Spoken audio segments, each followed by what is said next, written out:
Guys, hello. I feel like I've been away for way too long, even though it's only been 2 weeks. The reason why I've been away for so long is that I am actually on vacation, and then on top of that, I'm also about to move. So there's been a lot going on, and I felt weird about just giving you a random video. I thought about live streaming a bit, but I really have had no time. Also, excuse any noises you hear in the background because I'm not at my own home right now. But yeah, so today we're going to talk about a bunch of things that you guys have been asking me to talk about. And the main one being junior test skates. I honestly did not think I had to make a video about junior test skates because nothing really happened. It was the same thing we knew was going to happen. Team Plushenko versus Team Davidov versus Team Tutberidze. A bunch of triple axel and quad attempts. The Tutberidze girls did fine. The funniest thing was that the Le Petrosian ending on the ice, which apparently will count as a fall because moves that are just laying on the ice have been discouraged by the ISU since the late 80s. So Gleich does it again.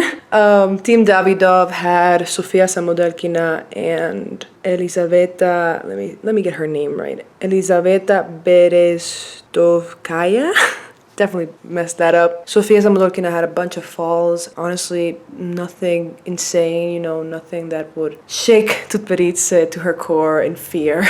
Nothing that's gonna push her out of the way as the queen of the next generation of ladies figure skating. And then we had Team Plushenko, which had, the Zhilina. Had Veronika Zhilina, essentially. Only her, because that's honestly the only talent he has left. And Veronika Zhilina had a few falls and was the only one who tried an outfit out there, and I respect that.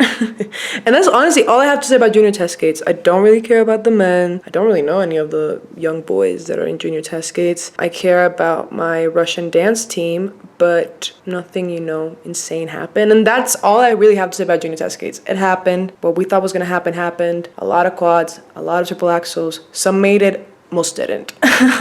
And most eyes were on these three teams, which all had beautifully awkward, first day of school awkward pictures. That was honestly the best part of the whole junior test skates. Then, next thing we gotta talk about, Vanessa and Eric debuting. So if you don't remember, Eric Radford left his partner of a bunch of years, I don't even know exactly how many years, Megan Duhamel, in a very shady way by literally not even telling her to the last moment that he was going to pair up with gonna come out of retirement and not do the shows that they had planned together and gonna compete during an Olympic year, which is the most insane part, with a new partner, Vanessa James, whose old partner allegedly sent a pic to a 13-year-old. That's all I'm gonna say. And so, yeah, so they debuted, and again, nothing crazy, nothing insane. It wasn't, oh my god, now I understand why they went through all that shady debut, because this partnership is gonna give Canada what we've been missing. No, not really. I mean, just they did what they did. They missed the side-by-side jumps, he did. And that's really that. I wasn't impressed. I wasn't honestly even paying attention until other people talked about it. And it happened. Honestly, all I want is for them to not be on the podium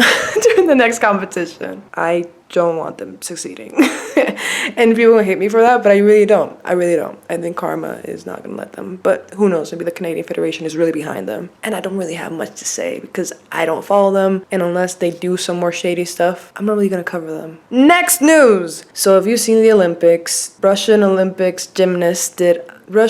Committee, did really well in OG gymnastics, I don't know what you would call it. They won against all odds because Simone got the twisties. And then, actually not against all odds, they were a really strong team, and the Americans were really, really secure in putting all their chips in one bag called Simone, and then, point being, the Russians won. However, in rhythmic gymnastics, Israel took the crown, and that was apparently a crazy situation because one of the Russian twins, was supposed to win. And the point is, the figure skating connection here is that Zhenya said something along the lines of, she was asked because she was also the favorite to win and did not get the gold, ended up with silver. And it was a very huge moment. And so the reason why I retweeted that statement is because it just kind of gives insight into how Zhenya dealt with that situation and kind of has compartmentalized and internalized that whole situation. And the specific quote that got all the attention was that the judges should be forced to do 65 laps or something. And I think she just meant it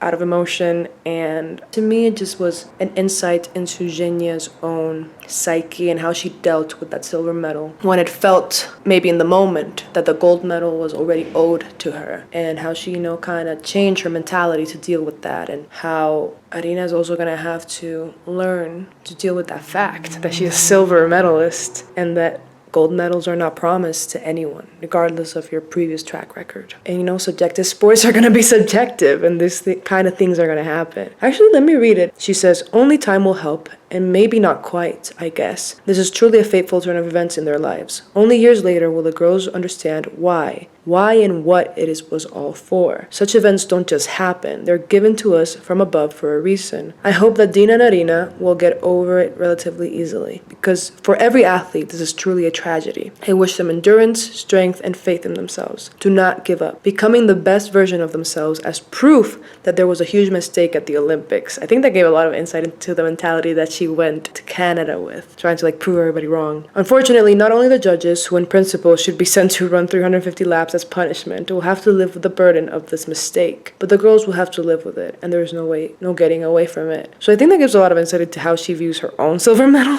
how she thinks it's on some sort of level a mistake, and how the judges didn't really think of how it would affect her mentally and physically and, the trajectory of her career. Because it really did change a lot. It essentially started, it is the genesis, it is the big bang of Russian figure skating drama. Eteri and Evgenia and her going to Canada and the rise and that's where it all begins. So I thought just this gave a lot of insight into how she still views that moment in her life, which affected all of us, including me, very heavily. Then there's this thing that people were talking about just the other day about Guillaume and Gabby, ice dancers, the French ice dancers, putting a story, I think just Guillaume actually, putting a story against vaccine passports, and people started calling them anti-vax. And I think this is a little bit more gray area, because what they're talking about is people having to show that they're vaccinated or not be allowed to travel. My stand is everybody just get vaccinated.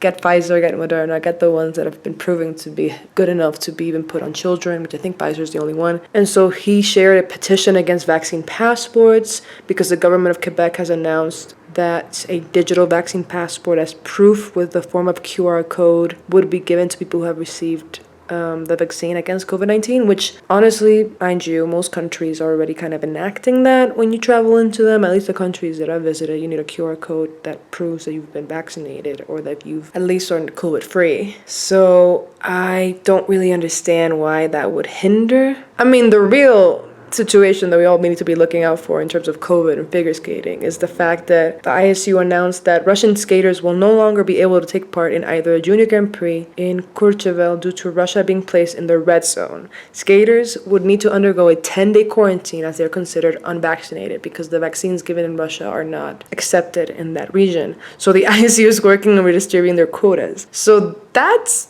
more intense. So I feel like vaccine passports is a whole bigger, somehow politically been turned political moment, but people just need to be vaccinated if you want to compete in these international events. That's just the reality, especially if the country requires you. You're just gonna have to do it. And yeah, that's honestly all the topics that we had to talk about. I honestly wanted my next video to be a Yuzuru video because I feel like I haven't given the world enough Yuzuru. There's never enough Yuzuru Hanyu, but because everything has been so insane right now with my life, it's too much things at once. Now I don't know when that will come. I still have a half-edited podcast that I need to put out, so maybe that's going to be the next video. And yeah, I hope you guys enjoyed this. One last thing is that Una and Gage Brown, which are a very talented junior ice dance team, have a GoFundMe. I'm going to put that down below for them to be funded to go on competitions, I believe. So if you want to support, directly support talent, the link is down below. As always, shout out to Scotty, Natalia, Leslie, and Timothy. If you want to support me in any way, join the Patreon or go to my Bonfire merch store. And hopefully I'll talk to you guys sooner than I think. Hopefully soon enough, you guys will be seeing not only more of me in terms of how often I post, but maybe you might be seeing me.